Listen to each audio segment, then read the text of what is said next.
Esos hijueputas. Lo único que consiguieron es que encontrara y me pusiera a buscar más pruebas para revelar toda su mierda. Había ojos por todas partes y éramos los que éramos. Tomar prueba contra los Rivera, amigos, era un juego a muerte. Un solo movimiento en falso y tenga. ¿Me entienden? Pero yo logré que se filtraran las historias de los crímenes de los Rivera en todos los medios nacionales. Sus pactos corruptos, sus delitos de sangre, todo se hizo público. Y a ver, esa gente no se iba a quedar quieta. Y el peligro pues me respiraba en la nuca.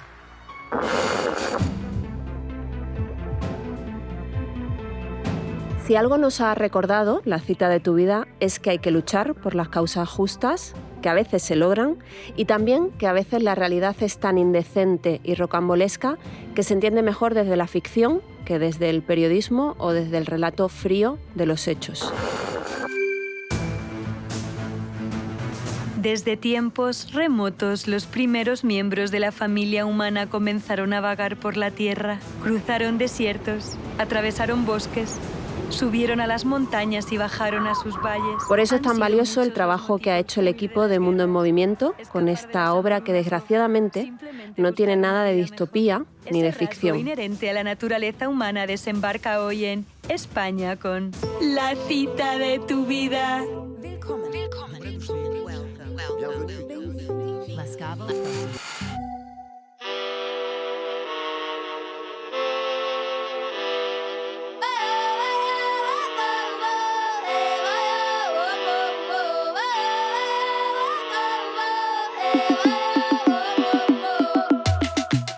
Yo soy Patricia Simón, soy periodista y queríamos acabar esta serie escuchando a dos personas que conocen muy bien cómo se está vulnerando el derecho al asilo en España y en Europa y en concreto cómo trunca y boicotea las vidas de quienes llegan a nuestro país buscando protección internacional y asilo y se encuentran con que ni siquiera pueden conseguir una cita para solicitarlos.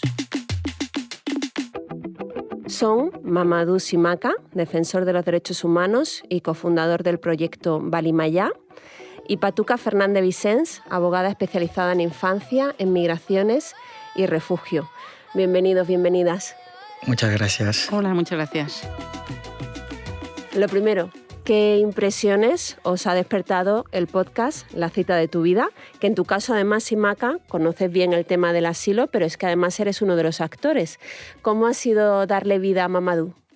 Pues la verdad que la experiencia ha sido muy emocionante, ¿no? La verdad que cuando Berta y María se pusieron en contacto conmigo para contarme un poco el proyecto, no lo dudé ni un segundo, ¿no? Porque la temática que íbamos a tratar está muy, muy de actualidad en la vida de muchos chicos como yo que hemos salido huyendo de nuestro país, ¿no? Vamos, me impresionó muchísimo, ya que el podcast logra captar la atención de un público que no tiene a veces incluso ni idea de la temática de la migración. Y también tiene una narrativa muy poderosa, ¿no? Y el diseño de sonido lo hace muy inmersivo. Poco se habla de las ambientaciones sonoras tan cool que estás creando. Eres como magia. Gracias. Vivir o ponerme en la piel de Mamadou, pues la verdad que ha sido muy emocionante.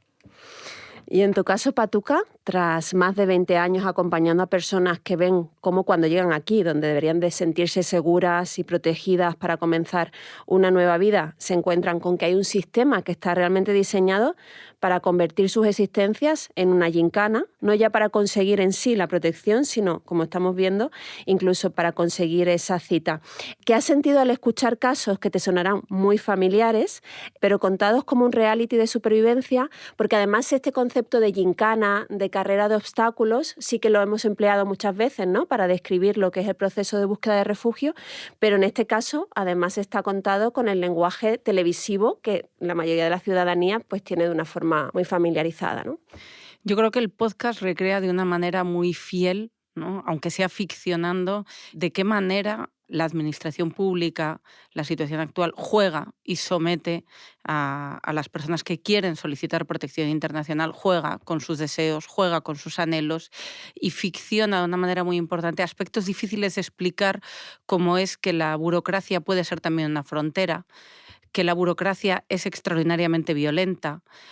Ficciona de una manera, yo creo que muy fiel también, es capaz de crear una metáfora acerca de la capacidad que tienen las personas para comprender la realidad del otro y a partir de ahí dejarse permear, ¿no?, por el sufrimiento, por las inquietudes del otro y desde allí, bueno, pues cambiar tus puntos de vista.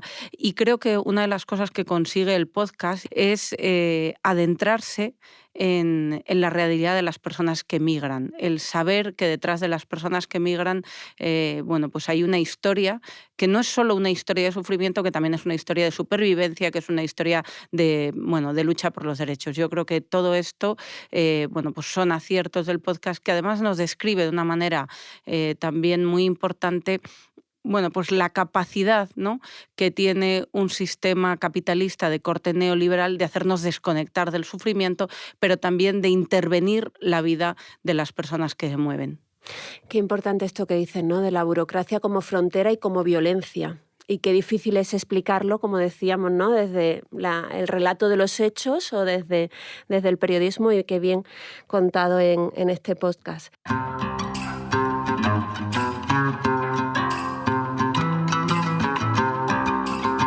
Simaca, tú llegaste a España hace una década, después de que, siendo universitario, te manifestases como muchísimos otros jóvenes en contra de los militares que dieron un golpe de Estado en tu país, en Mali, y contra la guerra que empezaba a librarse en el norte del país, y tuvieras que huir para no terminar como muchos de tus amigos y conocidos, es decir, o encarcelado o siendo forzosamente reclutado para combatir, cuando precisamente lo que estabais pidiendo era que se negociase un acuerdo de paz, ¿no?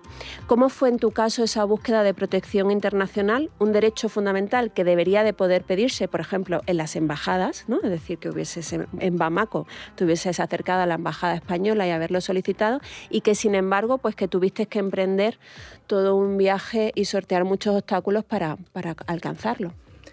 Sí, al ponerme, la verdad, en el cuerpo de Mamadou, me ha traído mucho recuerdo de mi propio viaje, ¿no?, de las dificultades que nos enfrentamos quienes nos vimos obligados a salir de nuestra tierra para poder buscar o poder salvaguardar nuestra vida, ¿no? Porque en mi caso, dar vida a este relato fue una experiencia muy personal, ¿no? Llegué aquí en España hace más de una década, y después de haberme manifestado contra el golpe militar que sucedía en mi tierra contra un presidente que había sido electo democráticamente, y en una guerra que comenzaba a destruir mi país, pues bueno, ya empecé a salir y a buscar protección aquí en la Unión Europea. Y la búsqueda de esa protección no fue nada fácil, porque pasar todo el periplo o toda la frontera, la externalización de la frontera, lo vimos en Marruecos, en Mauritania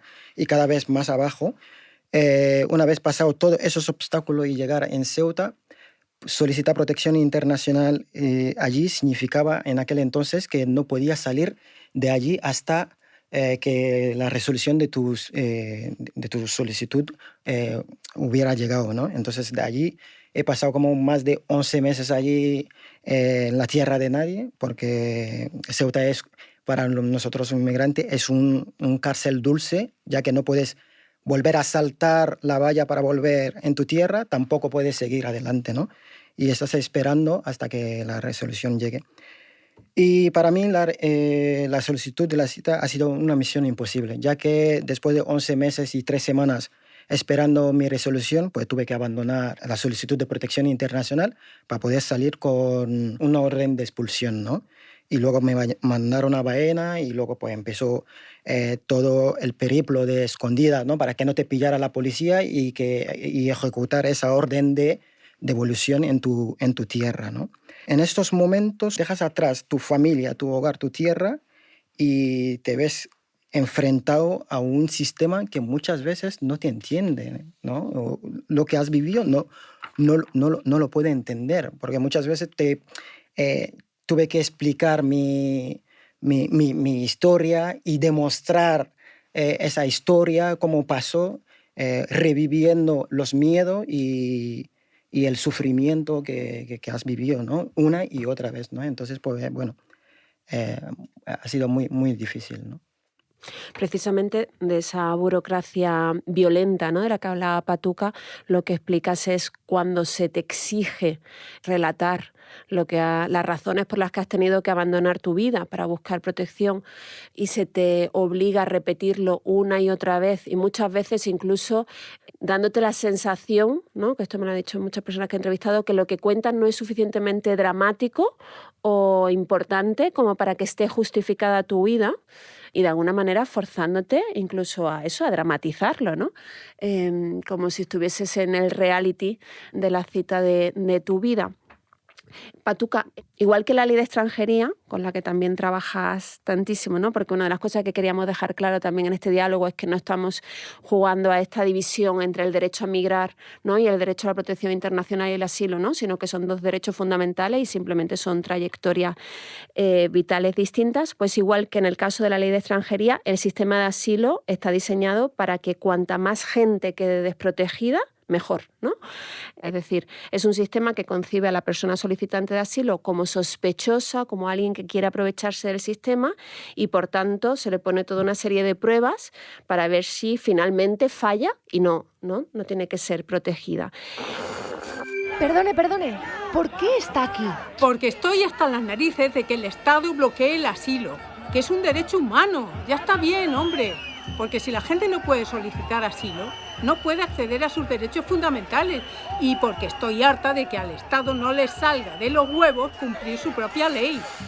¿Cómo ha sido la evolución de esta restricción del derecho al asilo desde los años 90, que es cuando ya hemos visto cómo se han ido sucediendo, ¿no?, las medidas para impedir que las personas encontraran esa protección a la que tienen derecho? Bueno, el sistema de protección internacional es un sistema que hunde sus raíces en el derecho internacional de los derechos humanos y, por lo tanto, tiene una vocación de universalidad.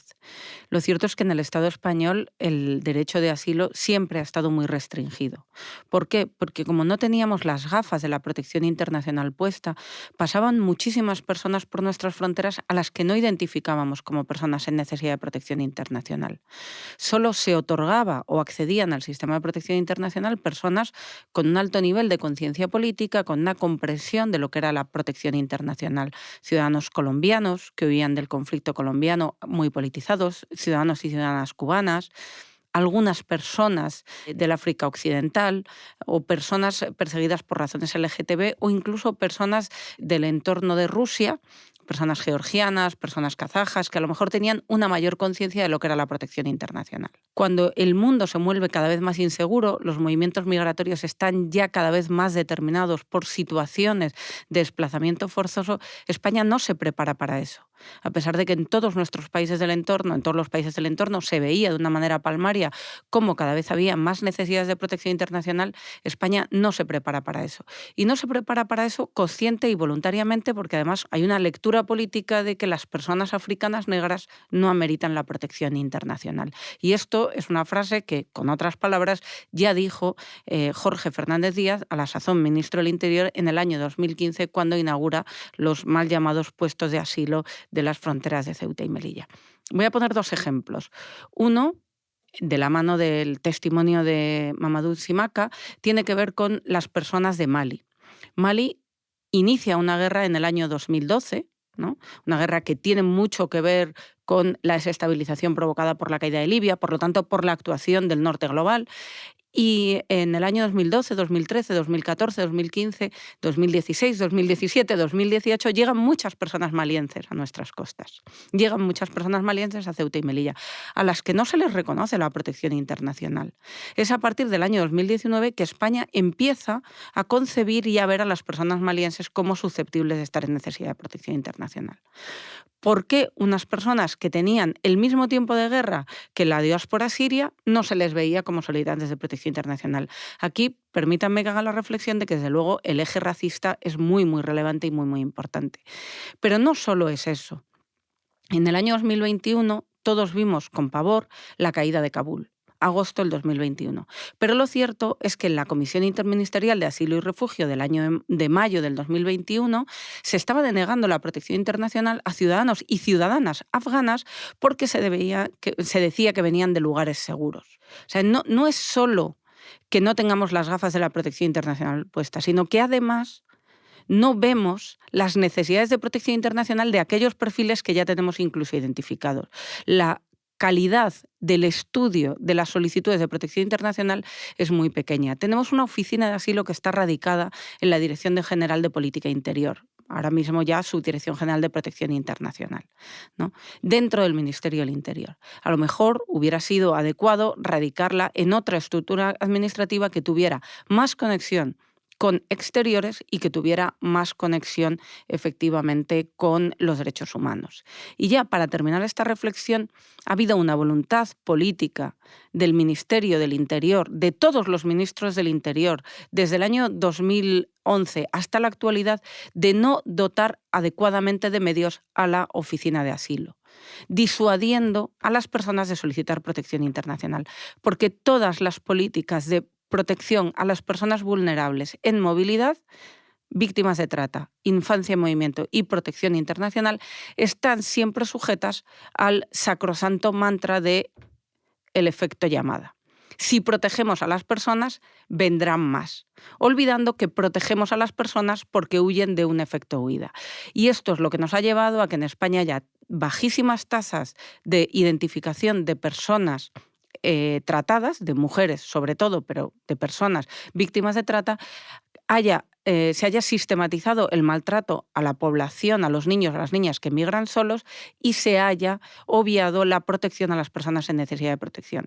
Lo que hacemos es que, como bien se ha señalado, cada vez que una persona invoca una necesidad de protección internacional, lo que lee el Estado es: esta persona me dice que es víctima de trata, me dice que es menor, me dice que huye de la guerra, me dice que es víctima de violencia de género, porque quiere acogerse indebidamente a la protección, ¿no? Por lo tanto, alteramos nuestras propias reglas del derecho.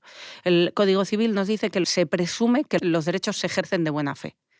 Esto es un principio general del derecho. Cuando alguien reclama un derecho, se presume que se ejerce de buena fe. Con las personas en movilidad, con las personas extranjeras, le damos la vuelta. Entonces, por eso me atrevo a decir que hemos implementado una práctica extraordinariamente racista.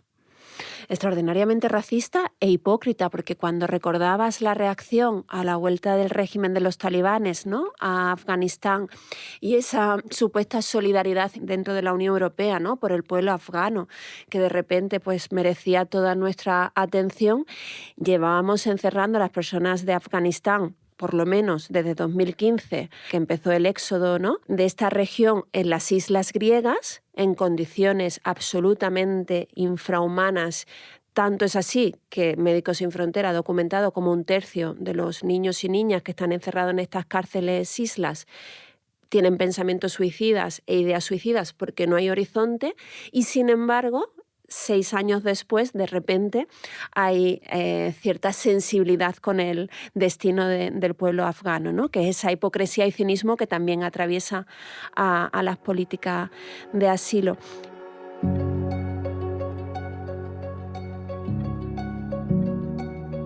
En tu caso, Simaka, con tu hermano Al-Hassane, que también ha tenido que huir de Mali una década después, por esa guerra que también apuntaba Patuca, que tiene su origen en la intervención internacional de la OTAN, que apoyando una revolución en Libia, pero que acaba con el régimen de Muammar Gaddafi, que de hecho el propio expresidente Obama, en unas declaraciones cuando terminó su presidencia, dijo que era el gran error que había cometido, porque ni siquiera se han planteado cuáles eran las consecuencias, ¿no?, ni el día después de esa intervención, y esa caída del régimen de Gaddafi ha provocado que toda la región del Sahel pues, se haya convertido en un espacio atravesado por una mayor conflictividad.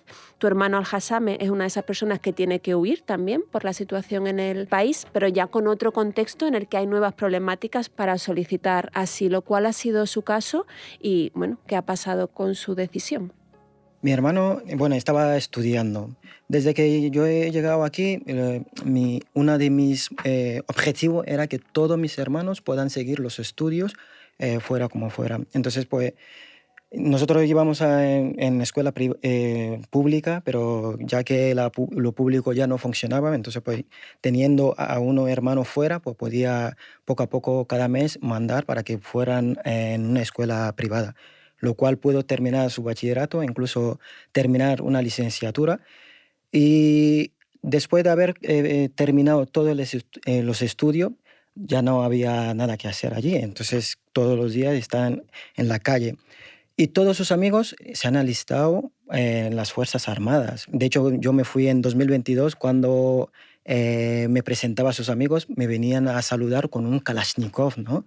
Entonces, realmente llegué a pasar miedo en mi propia tierra, porque antes de salir, por lo menos la guerra estaba en el norte, pero ya se veía el rastro de la guerra en todos los sitios, en todas las calles, tanquetas en mitad de donde antiguamente no se imaginaba, ¿no? Entonces, pues, le empezó a despertar en mi hermano y decir, venga, pues, también voy a entrar en las Fuerzas Armadas para poder también contribuir, apoyar a la familia. Entonces, pues, yo le estaba diciendo, mira, ya que eres licenciado, vamos a intentar que pudiera salir del país para poder estudiar un máster, por ejemplo, en Europa, para poder seguir desarrollándote como persona, ¿no?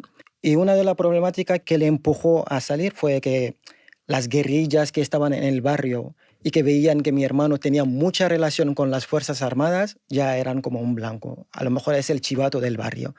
Entonces, pues le he dicho, mira, mientras yo voy solicitando un visado para que tú puedas venir aquí en España para poder estudiar, vete a CAIS, que es nuestra región natal, para poder refugiarte mientras voy tramitando. Empecé a matricularle incluso en la universidad madrileña aquí, mandando todos los documentos para que pueda poco a poco pudiera montar el dossier, y de repente pues lo localizaron. Estábamos a la espera de una cita en el consulado y bueno, pues esa cita no llegaba y lo habían localizado dónde estaba, entonces pues le mandaban mensaje de ya sabemos dónde estás y el chivato de mierda, si te pillamos pues ya verás. Entonces, pues mi hermano entró en pánico y de un día para otro me llamó y me ha dicho que estaba en Mauritania. Y le he dicho, bueno, pues a lo mejor es para ir a por los contenedores, que tengo un tío en Estados Unidos que siempre suele sacar cosas de segunda mano, tanto como Senegal o como Mauritania, para que pudiera ir a por ellos, ¿no? Y de repente me ha dicho, no, esta vez es para coger un cayuco, ya que no me puedo quedar ya más esperando esa cita que no va a llegar más. Entonces, pues yo entré en pánico. ¿Cómo acompañar a mi hermano en ese viaje? Tenemos una cosmovisión de cuando una persona sale, ya no hay vuelta atrás, lo cual puedes acompañarle en su viaje hasta que él mismo se desista, pero realmente decir vuelve ya es como te corto la línea contigo ya que no me estás acompañando con bendición, ¿no? Entonces, lo único que le podía dar a mi hermano en ese momento es mi bendición. Entonces, pues cada vez le llamaba, pues, si necesitaba cualquier cosa que me avisase, pero que realmente que no haga locura, que no coja el mar y tal. Pero una persona que huye de me van a matar, ¿a qué tiene miedo de que voy a morir en el mar, ¿no? Entonces, el mar era seguro que quedarse en CAES. Entonces, pues después de una semana sin saber nada de él, resulta que pudo llegar en la isla del Hierro y después de 6 meses intentando solicitar protección internacional, esperando esa cita que no llegaba, pues bueno, al final pues lo pudo conseguir aquí en uno de los macrocentros que han abierto en Carabanchel, donde, a costa de que no podía ver a mi hermano más de 2 horas durante a lo mejor una vez a la semana, y cosa que realmente era surrealista, porque no había cometido ningún delito. Lo único que había hecho era una infracción por entrar de modo que ha entrado. Es decir, como si yo conduciendo un coche me dicen a 120, pues no te pases de 120, he conducido a 130. Es una infracción, no es motivo para encarcelar a nadie por cometer una infracción, ¿no? Y bueno, pues le decía que de aguantar un poco porque realmente sabía lo difícil que era conseguir esa cita. Entonces, en cuanto lo consiguió, pues le pudo sacar de ese centro y primero pasó por mi casa y ahora está en el proyecto Balimaya, que es un proyecto entre amigos que hemos podido abrir y está allí muy bien. Un macrocentro que se ha abierto donde están sobreviviendo 1.600 personas, como dices, bajo un régimen carcelario que de vez en cuando pues les dejan un par de horas para salir. 2 horas. Ujú. 2 horas veía a mi hermano. De hecho, el primer día cuando me llamó me ha dicho, esta tarde nos dejas salir, pero nos han dicho de 4 a 6 y resulta que era ya casi las 4:30. Entonces, coger el coche con toda mi familia porque quería enseñar a mi hermano, mis hijas que hablaban de su tío y que no lo habían visto nunca. Antes de llegar ya nos quedaba solo 1 hora, entonces entre los abrazos y tal y ver que tenía que volver a entrar, se me caía el alma, sabiendo que realmente no había cometido ningún delito para estar encarcelado, ¿no? Pero el coste de poder conseguir esa cita era quedarse allí, porque fuera de esos centros pues se veía que había un soborno, incluso pues llegaban a pedir 1.200 para poder conseguirte esas citas, entonces era una barbaridad. Entonces pues bueno, le he dicho que de aguantar un poco allí y hasta que consiguiera esa cita. Ujú. Antes de hablar sobre esos sobornos, has hablado de la asociación Balimaya, que creasteis un grupo de jóvenes, que es una asociación que tiene un hogar de acogida para personas migrantes y solicitantes de asilo. ¿Por qué visteis la necesidad de este centro?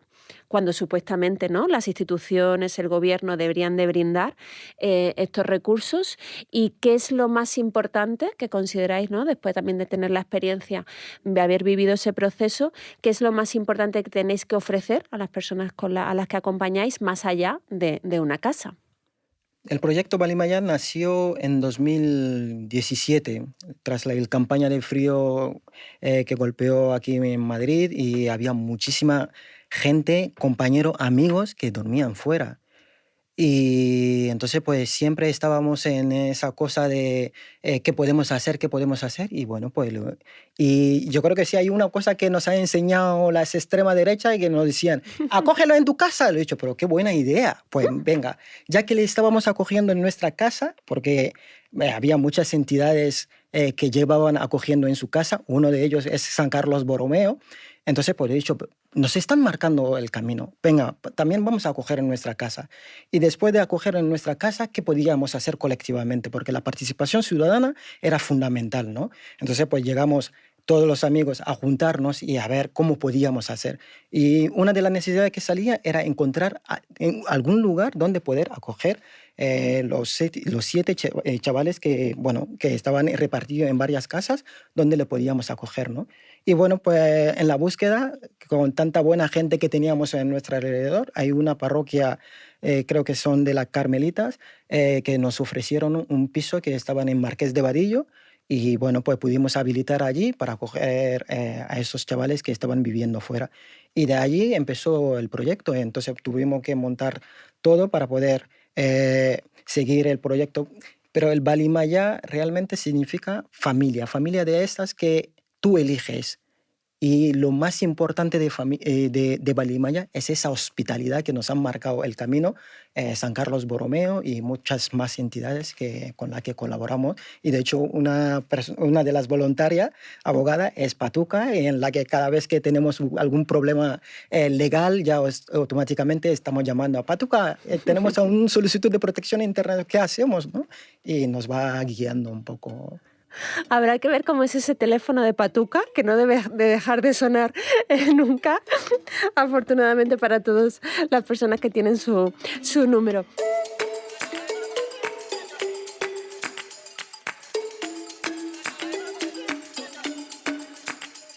Patuca, en estas décadas de guerra contra las personas refugiadas inmigrantes que está librando la Unión Europea, porque no se le puede llamar de otra manera, ¿no?, a la decisión que los países de la Unión Europea adoptaron de que frente a personas en movilidad que buscan oportunidades y derechos, la respuesta era la militarización de las fronteras, la criminalización de las personas refugiadas inmigrantes y también de las personas que defienden sus derechos, ¿no?, políticas securitarias, ha sido fundamental el papel que ha jugado la ciudadanía, las redes de solidaridad, todas las personas que se han organizado para generar espacios de convivencia pero también de lucha y de denuncia contra estas políticas racistas, ¿no? O contra los CIES, o contra las redadas racistas, contra las fronteras invisibles, que son esos espacios que hay que evitar para no ser identificados y encerrados y deportados cuando están en situación administrativa irregular. Temas que ahora no les prestamos tanta atención, pero que siguen siendo fundamentales. ¿Cómo describirías la importancia que ha tenido en todos estos años, frente a toda esa violencia institucional, estos espacios de solidaridad y de lucha?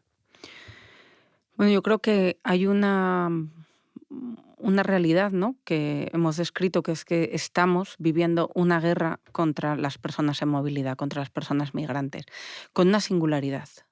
Y es que es una guerra en que los muertos siempre son personas migrantes. Los muertos siempre vienen del mismo lado, y yo creo que esto hay que reconocerlo. No hay víctimas del lado que ejerce la violencia. Y esto es, yo creo que hay que ponerlo encima de la mesa. Y dentro de esa lógica, ¿no?, de esa dialéctica de guerra contra las personas migrantes, es imprescindible construir otros espacios de amparo, construir otros refugios, construir un pacto contra el pacto anti-inmigración, mal llamado pacto migratorio y de asilo. Si algo nos demuestra una mirada a los últimos 10 años de los tránsitos por la frontera y de la acogida, es que hay un discurso público anti-inmigración y que cada vez se ha ido calando más, pero que nace probablemente por poner un hito el mismo día, que es el día que se publica la foto de Alan Kurdi con su cuerpo roto sobre las costas de Izmir. Ese día la sociedad europea, ¿no?, arranca con un gran movimiento de solidaridad hacia la diáspora siria, que se llama el Refugees Welcome, y que moviliza, que se pone en marcha, que cambia. Pero ese día también los actores políticos del norte global se dan cuenta de que la Convención de Ginebra, que era un instrumento que, no nos engañemos, se creó para proteger a las personas europeas supervivientes de la Segunda Guerra Mundial, era aplicable, ¿no?, a personas también del sur global. Y aquí vamos a ver cómo hay dos caminos que no discurren paralelos, sino que, ¿no?, que se convierten en una disyuntiva. Una es la de las políticas, que son las políticas de hostilidad, y otra es la de las prácticas ciudadanas de hospitalidad, ¿no? Y lo cierto es que en esa disyuntiva de la hospitalidad versus su hostilidad hemos ido ganando cada vez más terreno. Frente a un discurso antimigratorio que está en el espacio público, lo cierto es que en el espacio privado hay prácticas de hospitalidad, prácticas de acogida, prácticas de fraternidad, que no son solo encarnadas por las sociedades de acogida, ¿no?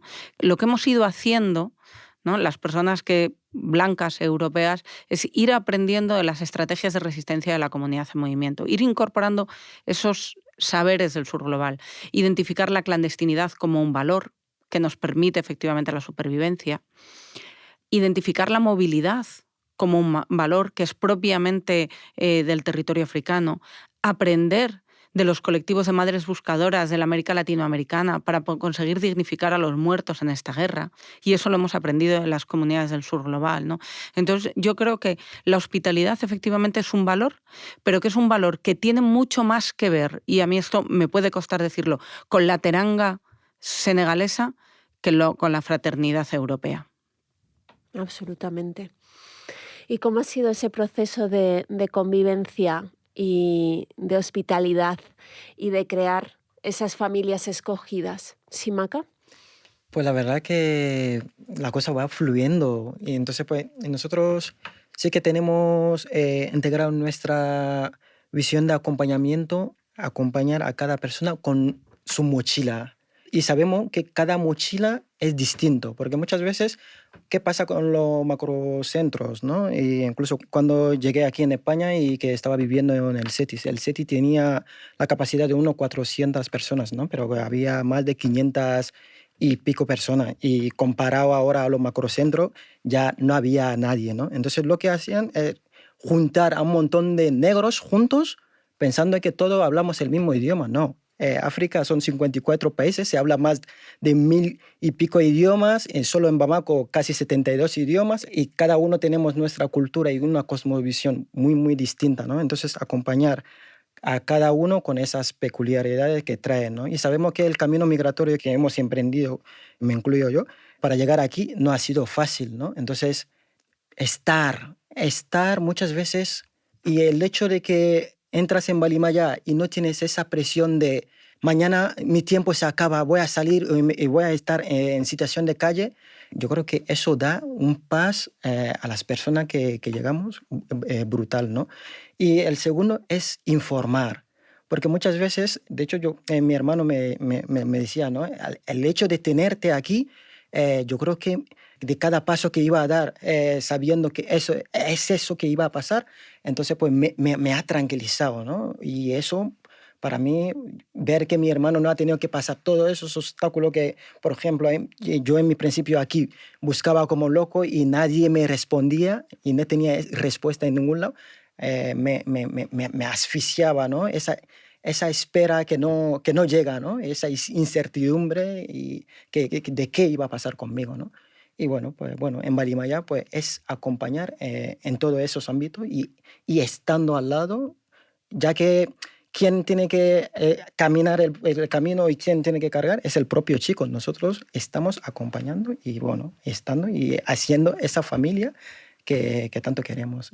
Y frente a ese acompañamiento y esa política de hostilidad, nos encontramos que a menudo, Patuca, se habla de colapso, ¿no?, del sistema de asilo, una palabra que de alguna manera lo que evoca es que un aluvión, ¿no?, inesperado de solicitudes de protección internacional lo ha desbordado y lo ha inhabilitado, cuando lo cierto, como decías, es que el sistema de asilo en España siempre ha sido restrictivo y nunca ha funcionado correctamente. Lo de que pedir asilo en su país lo hará más seguro, eso es cierto, ¿no? Borja, pareces nuevo. ¿No? A ver, eso lleva siendo cierto y en teoría legal desde hace muchísimos años. ¿Ah? Pero una cosa es que sea cierto y otra cosa es que sea posible. Ahí me he perdido, Mr. A ver, X. que no se puede solicitar asilo en las embajadas españolas porque aunque es legal, ningún gobierno ha querido aprobar un reglamento que diga cómo se hace. No jodas. Punto. Así solo puede pedir asilo pues quien a ellos les da la gana. ¿Cómo ha sido el proceso para llegar a esta situación en la que nos encontramos, que es que hay más de 270.000 personas que están en un limbo? Bueno, yo creo que el colapso del sistema de asilo es un colapso provocado por las autoridades, es un colapso provocado por el Ministerio del Interior. Hay unas tendencias de movilidad humana que son fácilmente predecibles en cualquier estudio medianamente serio a los que España tiene acceso. Estamos en torno a los 108 millones de personas desplazadas forzosas. En el año 2015 hablábamos de 50, en el año 2006 estábamos en 23, ¿no? Si había 23 millones de personas desplazadas forzosas en el año 2006 y estamos en 108, cabría pensar, ¿no?, que esto se ha compasado, ¿no?, y que la oficina de asilo ha ido incrementando el número de personas que tienen que atender estos procedimientos. Esto es, entrevistadores, instructores, personas que tienen que gestionar la documentación, ¿no? Habremos hecho un incremento proporcional. Esto no se ha hecho. No solo eso, sino que en el año 2015, cuando se empieza a identificar en el Estado español el colapso, había 300 personas instruyendo casos de asilo y ahora en el año 2025 hay 370. O sea, hemos incrementado en 70 personas. Esto que yo, digamos, describo con relación a los instructores, las personas que tienen que estudiar a los casos de asilo, es extensible a documentación, es extensible a personas entrevistadoras, es extensible al programa de acogida para personas solicitantes de protección internacional a que se tiene derecho. No se ha ido dimensionando adecuadamente el sistema. Se ha renunciado expresamente por parte del Estado español a fondos de la Unión Europea que podían haber ayudado realmente a contribuir, digamos, a financiar esto, porque efectivamente para financiar esto hace falta dinero. Y todo esto se ha hecho siempre sobre el discurso de que las personas utilizan indebidamente la solicitud de protección internacional como una vía de regularización, ¿no? Y esto hay que decir que sencillamente es un mantra que no por repetirlo muchas veces se convierte en más verdad, ¿no?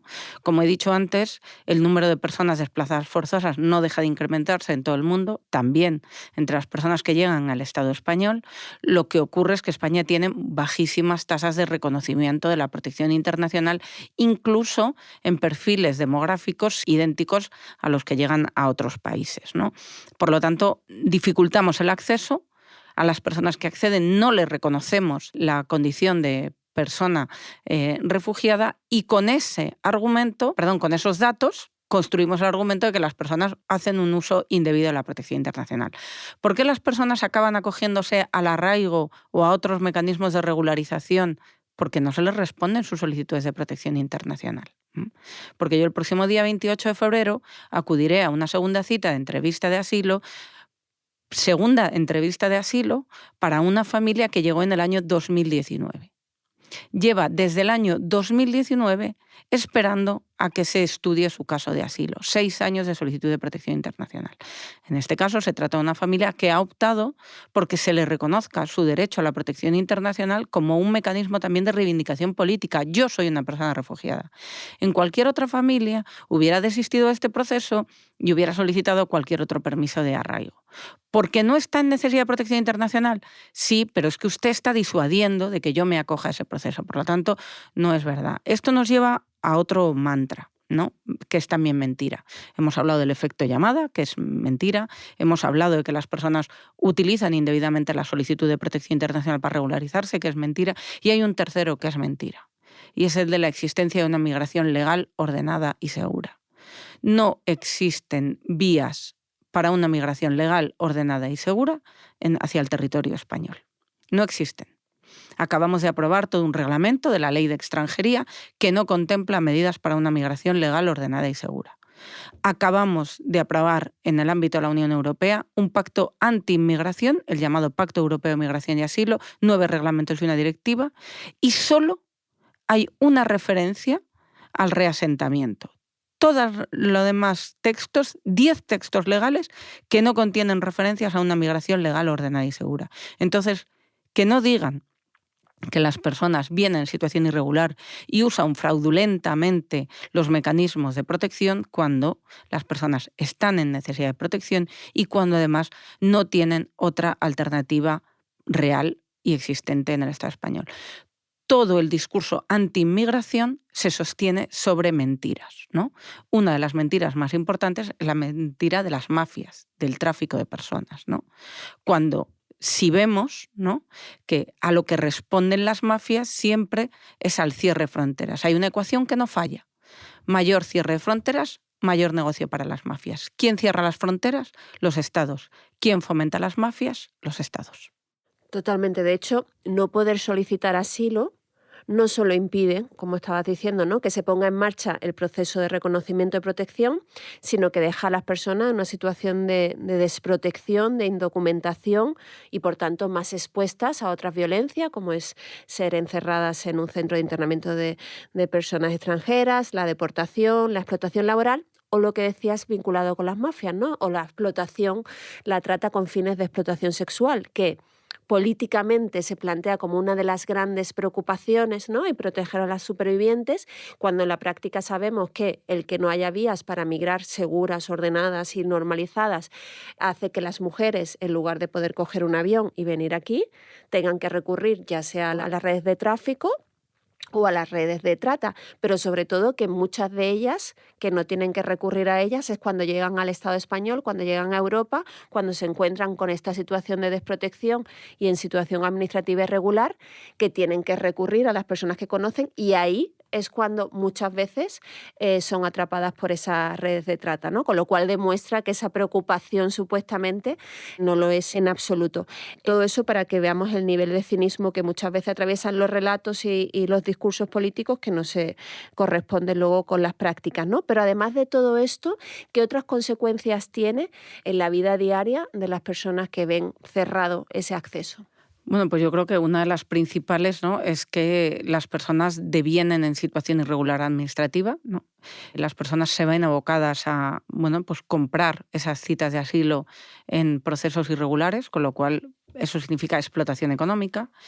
Significa que, como no tengo una regularidad administrativa, soy más vulnerable a otro tipo de explotación. En el año 2019 hicimos un taller con 25 mujeres que estaban acogidas en contextos de irregularidad, o sea, pues a lo mejor estaban en una pensión, habían pedido ayuda a otra persona, les habían ofrecido, ¿no? Y bueno, pues estaban en una situación pendientes de esa cita y se habían visto en circunstancias de mucha dureza, ¿no? Para evitar la calle.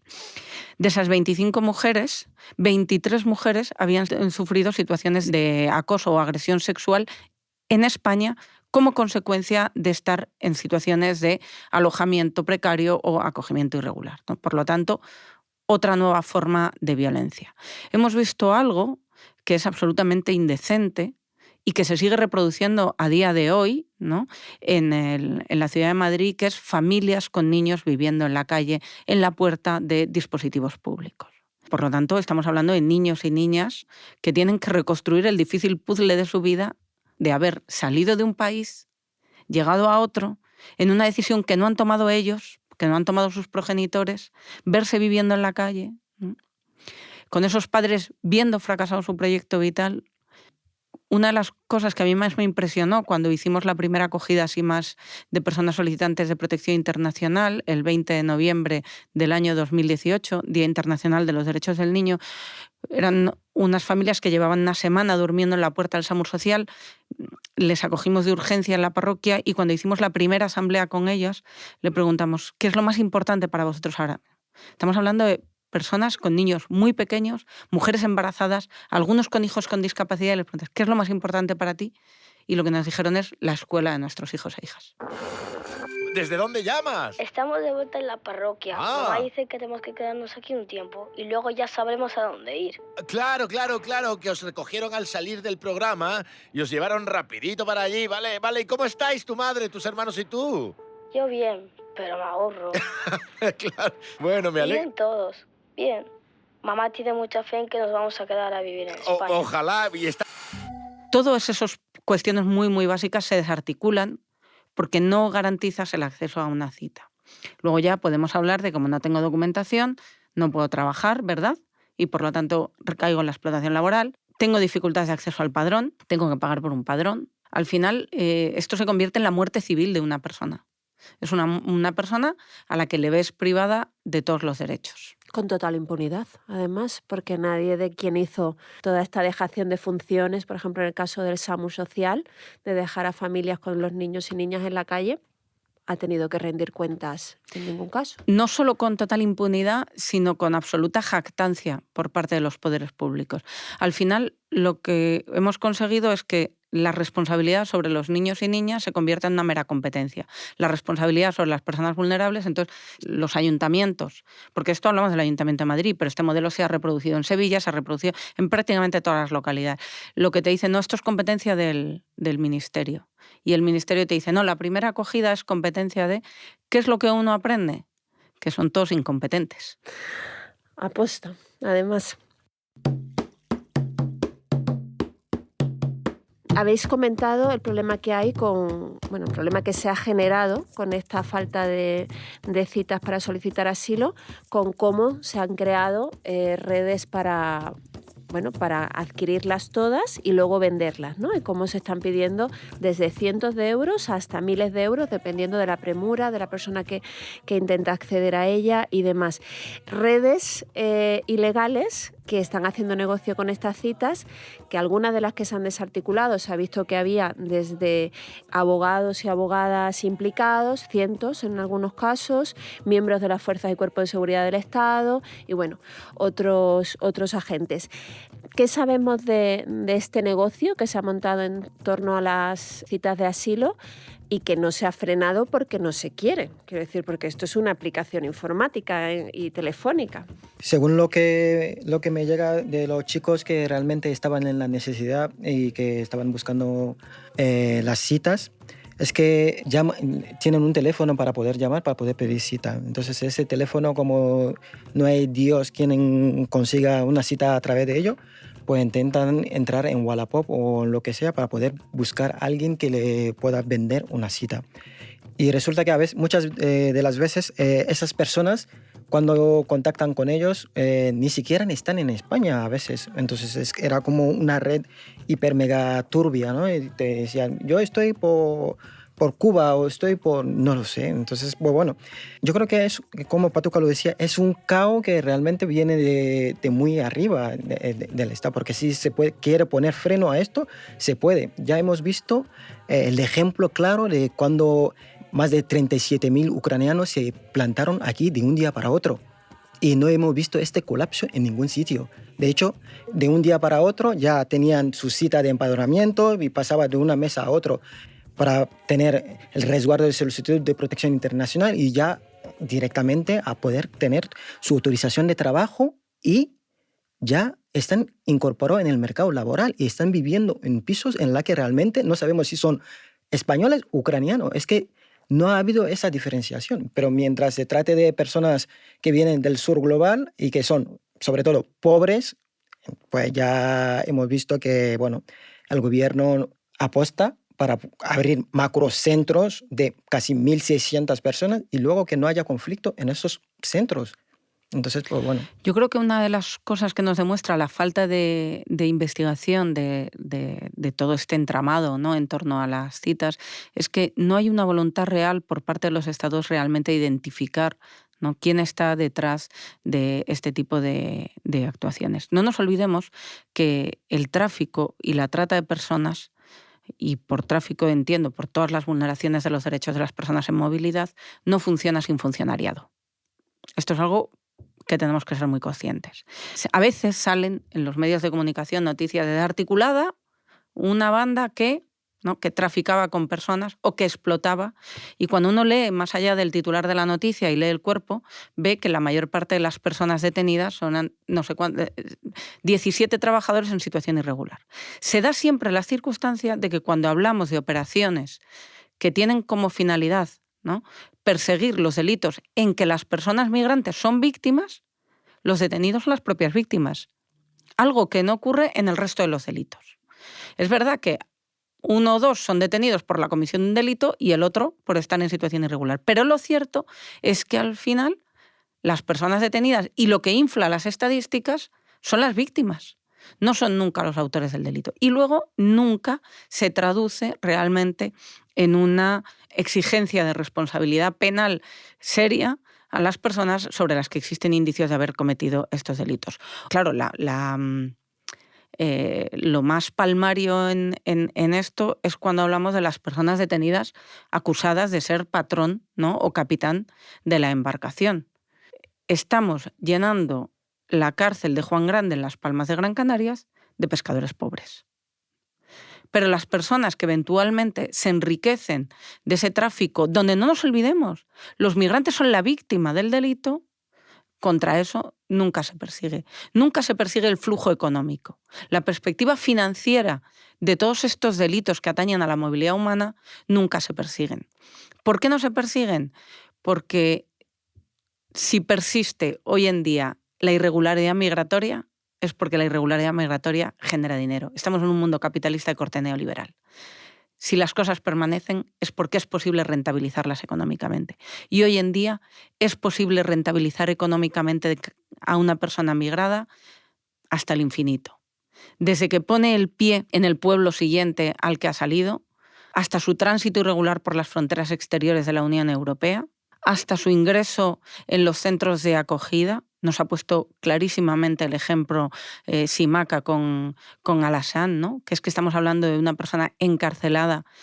Pero no solo eso, es que al encarcelamiento de Al-Hassan lo llamamos acogida, gestionado por organizaciones no gubernamentales, ¿no? Ojo con esto. Y desde luego la explotación laboral, ¿no? Todo esto, el sector de los cuidados, el sector del campo, la prostitución, constituye el perfeccionamiento de la explotación económica de una persona vulnerable. Entonces, desde esta lógica global, hemos convertido el círculo vicioso de los movimientos migratorios irregulares en un círculo virtuoso que genera dinero, ¿no?, y que genera flujo económico, que genera intercambio económico, ¿no? Por eso me atrevo a decir otra vez que lo de la migración legal, ordenada y segura es un mantra, es una falacia. No es verdad que los estados lo quieran. No nos olvidemos que ni el campo español ni el sector de los cuidados español sería rentable económicamente si desaparece la irregularidad administrativa. Nuestro sistema económico se basa sobre el esfuerzo de los cuerpos de las compañeras y compañeros migrantes. Y has tocado un tema importantísimo, que es cómo organizaciones supuestamente creadas para defender los derechos de las personas refugiadas y en tránsito están gestionando espacios de criminalización, de encierro y de represión de estas mismas personas, ¿no? Un saludo, Asma. Suerte con las llamadas. Ah, pero ¿os conocéis? No, a ver, pero yo sí conozco a la gente de la parroquia y seguro que están intentando que les den cita por teléfono a saco, ya. porque se lo habrán explicado, también hay una web, pero que es que nunca hay citas disponibles. Ya, lo de las Y citas. sí que lo hay en las mafias, que venden las citas a través de abogados de mierda y de locutorios chungos, que están conchavados con funcionarios y con polis corruptos, ¿eh? Sí. Pero vamos, eso, que mucha suerte con las llamadas, Asma, de verdad. Es vuestra Muchísima suerte. Sí. Ah, muchas gracias, eso es. Mira cómo lo sabes. Oye,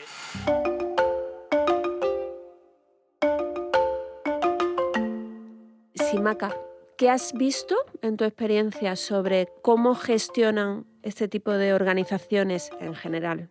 Y hay siempre excepciones, pero en cuanto a infantilización de las personas migrantes y refugiadas, restricción de los derechos cuando se están en recursos habitacionales, por ejemplo, ¿no?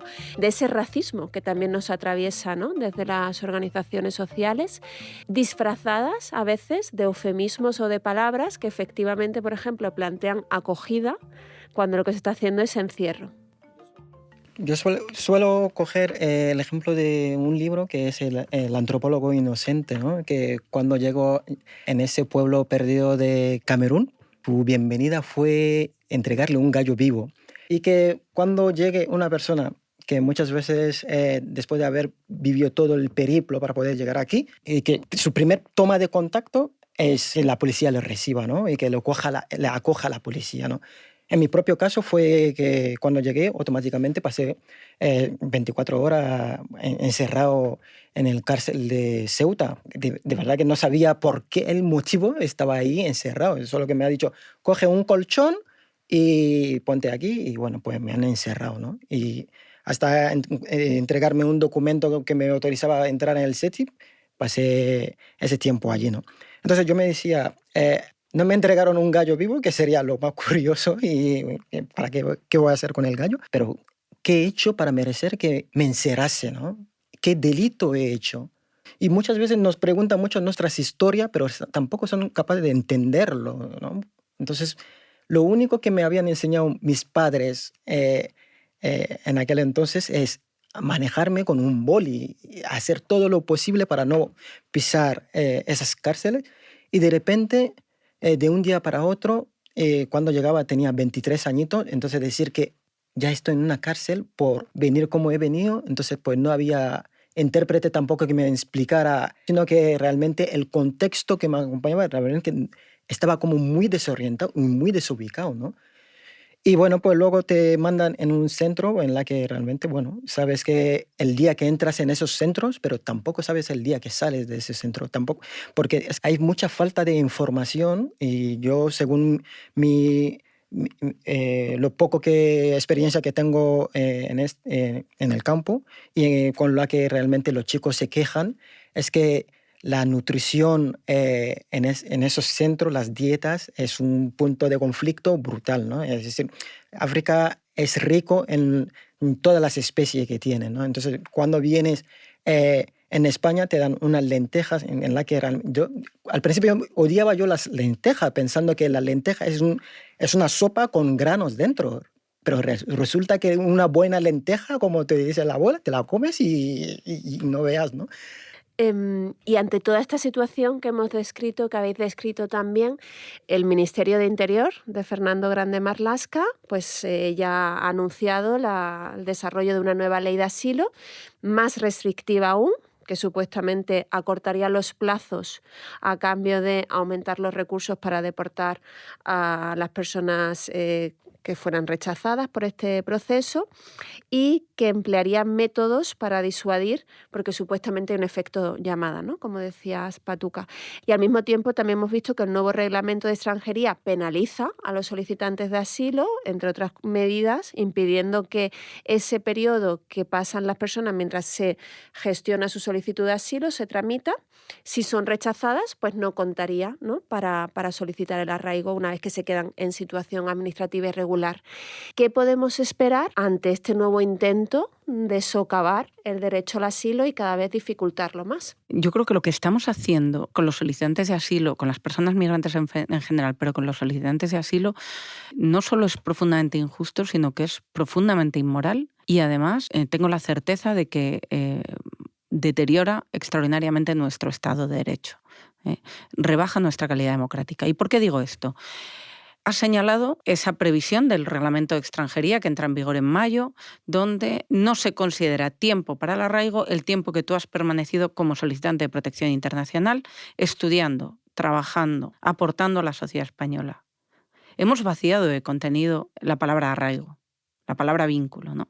Estamos creando ficciones jurídicas donde lo que ha sido, y es que tú durante este tiempo has ido estableciendo vínculos con la sociedad española, te has ido arraigando, te has echado una novia, tienes compañeros del colegio, todo eso hacemos la ficción jurídica de que no existe, ¿no? Eso es un mal derecho. Y cuando una sociedad tiene la tentación de crear un mal derecho para los otros, acabará creando un mal derecho para nosotros. Y el siglo XX tiene ejemplos muy claros de todo esto. Por lo tanto, es profundamente injusto porque genera sufrimiento, es profundamente inmoral porque nos degrada democráticamente y además, no nos olvidemos, constituye la antesala de una restricción de derechos que tiene una vocación expansiva. Hemos visto cómo la frontera ya no está en Ceuta y Melilla. Pero no es que esté en Mauritania, no es que esté en Marruecos, no es que haya llegado a Mali, no es que esté en Níger, no es que esté en los consulados. Es que la frontera ahora mismo está en Alcalá de Henares y está en Carabanchel con estos grandes centros de acogida gestionados por organizaciones no gubernamentales. Hemos visto cómo las asociaciones sin ánimo de lucro acaban convirtiéndose en sinónimo de lucro en el sentido de que acaban perdiendo la vocación para la que nacieron, que fue para la de defender derechos, ¿no? Esto afecta también a nuestro marco legal. Entonces, este marco legal lo van a pretender acomodar al Pacto Europeo Antiinmigración, ¿no? En el fondo, lo que va a hacer la nueva ley de asilo es consolidar como legales prácticas que ya se están realizando ahora mismo y que constituyen ilegales. De convertir en legales prácticas ilegales e inmorales que restringen derechos de poblaciones vulnerables, el siglo XX también nos ha dado muchísimos ejemplos, ¿no? Esto es lo que se llama la legislación del horror. Hay un libro, Los juristas del horror, que describe por qué fue posible el derecho de la Alemania nazi. Y fue posible, desde luego, porque hubo legisladores que crearon ese derecho, pero también porque se desconectó sectores importantísimos de la sociedad, como eran la academia, la cultura, las artes, del sufrimiento de las personas. Por lo tanto, mantener a la academia, a la universidad, a otros aspectos de la sociedad civil o otros sectores de la sociedad civil, otras disciplinas humanísticas conectadas con el sufrimiento de las personas migrantes, constituye el verdadero dique de contención contra esta tendencia expansiva del discurso antiderechos. Hablamos mucho de la extrema derecha y hablamos poco de que ya no hay un discurso del odio, hay un relato del odio, que es mucho más que un discurso. Yo creo que la Liga Antiderechos, que es mucho más que la extrema derecha, ha penetrado nuestras instituciones. Desde luego está en el Ministerio del Interior, desde luego está en el Ministerio de Migraciones, Inclusión, Seguridad Social, desde luego está en la Judicatura, desde luego está en el Tribunal Europeo de Derechos Humanos, ¿no? Entonces, frente a eso, incorporemos, ¿no?, mecanismos tan básicos como es la empatía, que no es la mera compasión, incorporemos a todas las disciplinas humanistas al discurso, y tratamos de construir, ¿no?, esas alianzas de solidaridad que no son las del tercer sector, que para mí son absolutamente cómplices de lo que está aconteciendo, sino que es lo que llama el tejido social. A mí me gusta decir que las redes atrapan y el tejido social arropa, ¿no?, acaricia. Bueno, pues yo creo que necesitamos más de eso. Y si algo sabéis y practicáis los dos, tanto Simaca como Patuca, es que no hay frontera ni barrera burocrática que vaya a frenar el empuje del ser humano para buscar seguridad, oportunidades, pero también derechos, pero también sueños. ¿Qué podemos hacer desde la sociedad civil, con lo que estabas diciendo ahora, Patuca, no solamente para proteger el derecho al asilo, sino también el derecho de las personas a moverse libremente, que está muy seriamente amenazado y que está recogido en la Declaración Universal de los Derechos Humanos? Y es que la historia de la humanidad es la historia de personas que se mueven. Entonces, ¿qué herramientas seguimos teniendo? Porque lo que sí es cierto es que habrá llegado mucha gente al podcast de La cita de tu vida, que normalmente no se informa sobre estas cuestiones, no porque no les interese, sino porque se sienten abrumadas por una corriente de noticias de dolor humano y que siente que no puede hacer nada y que por tanto informarse le frustra, le hace sentirse pequeñito, impotente y te dicen prefiero no saber, ¿no? Porque sufro demasiado. El final, la tierra, el hierro, Canarias, España, Europa. Llegamos 103 personas.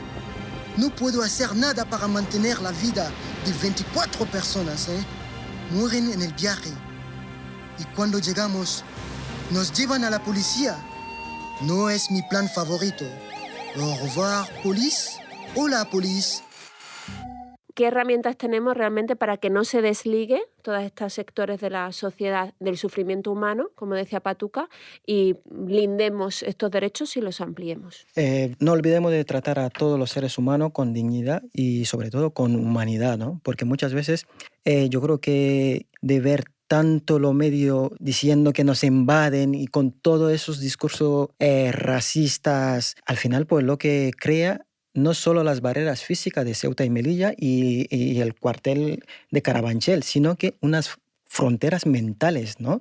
Que cuando se nos acerca a una persona negra, ya automáticamente esa persona es susceptible de haber cometido un delito, por lo cual mantengo esa distancia.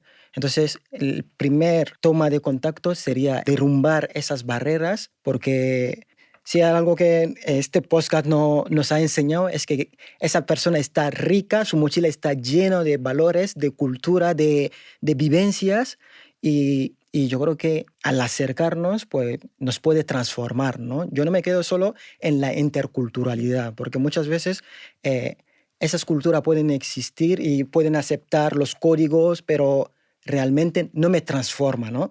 Y la interculturalidad o la transculturalidad va más allá de esa interculturalidad, ¿no? Va en transformar a las dos culturas, porque las culturas no son estáticas, son dinámicas. Con mi contacto ahora con la sociedad española, me encanta hacer la tortilla de patata. De hecho, mis hijas siempre quieren que haga la tortilla de patata y la paella. Me gusta bailar flamenco y tal.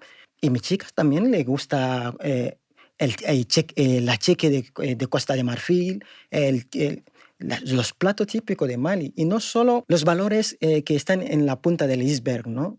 Sino que también intenta entender dónde me vienen las cosmovisiones de por qué hago esto. Porque al nacer aquí tengo piedras muy pesadas en mi mochila.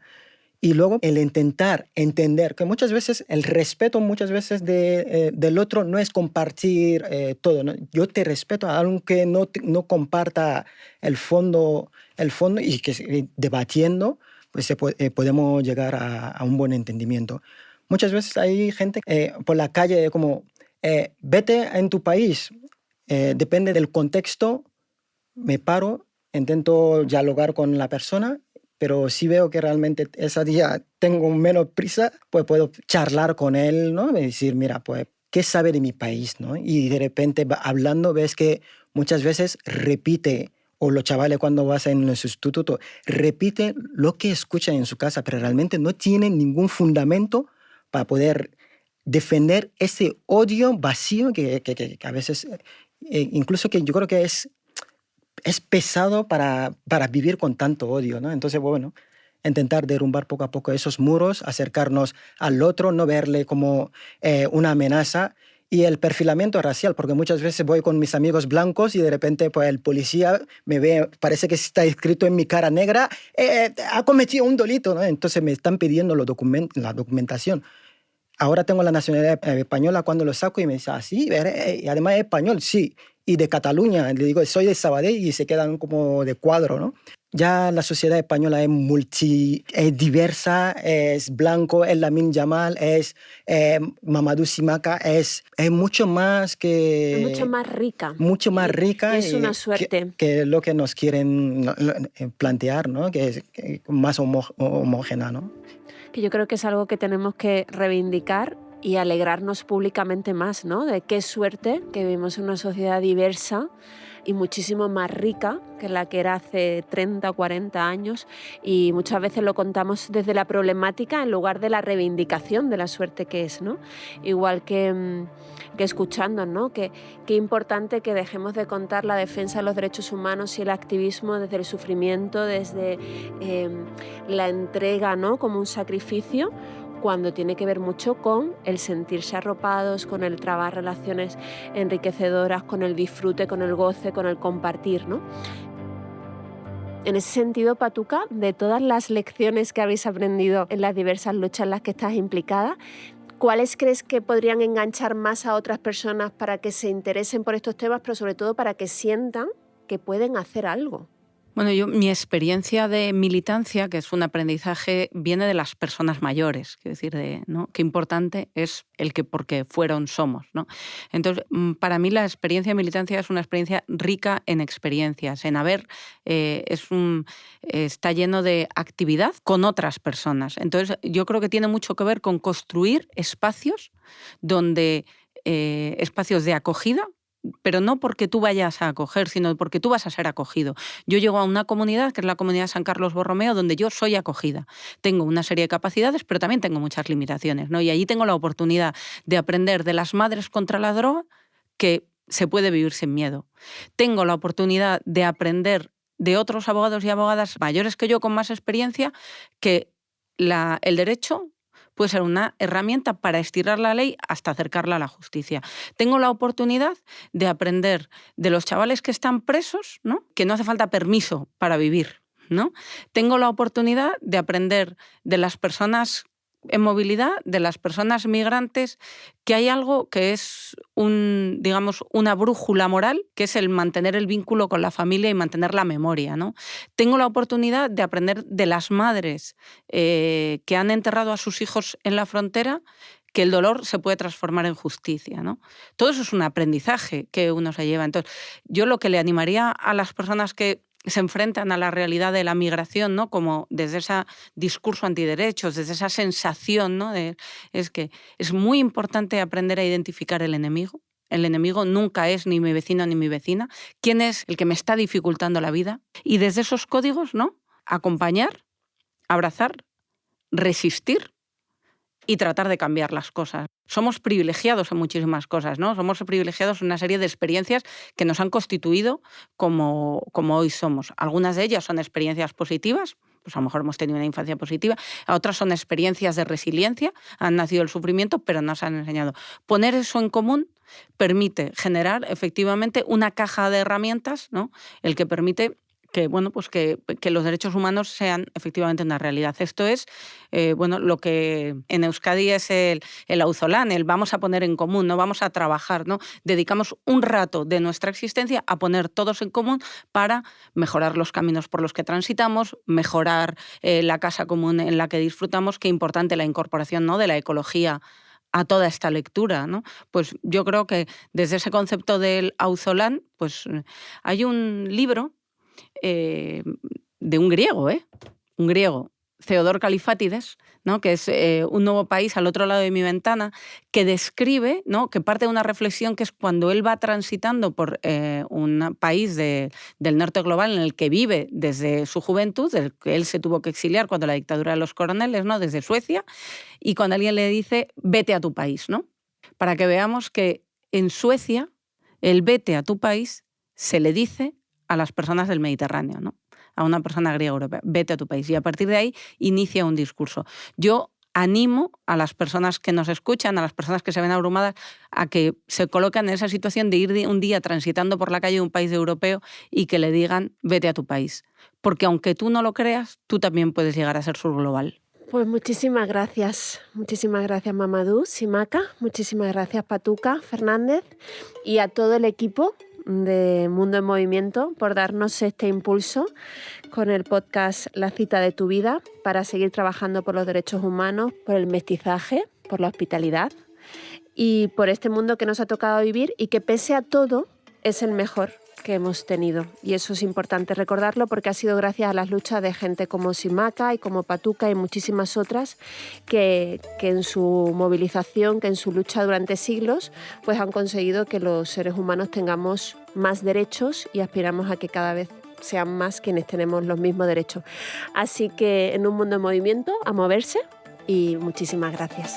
Gracias a vosotras Gracias. siempre.